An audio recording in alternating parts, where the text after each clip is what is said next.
এখানে আমি বানাবো কাঁচকলার কোপ্তা। তার জন্য দুটো কাঁচকলা আমি সেদ্ধ করে নিয়েছি আর মটর ডাল ভিজিয়ে রেখেছিলাম, আদা কাঁচা লঙ্কা দিয়ে পেস্ট করে নেব।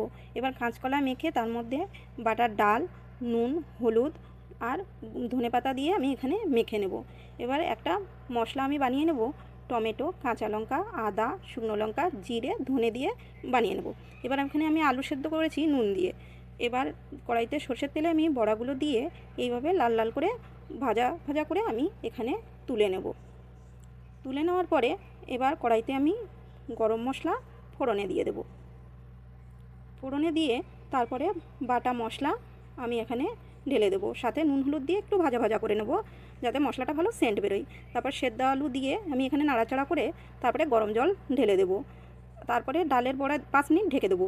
তারপরে এখানে ডালের বড়াটা দিয়ে আর ঘি দিয়ে কিন্তু এখানে একদমই ফুটাবো না, কেননা এখানে রসা অনেকটাই কমে যাবে রেখে দিলে। নমস্কার, হরে কৃষ্ণ।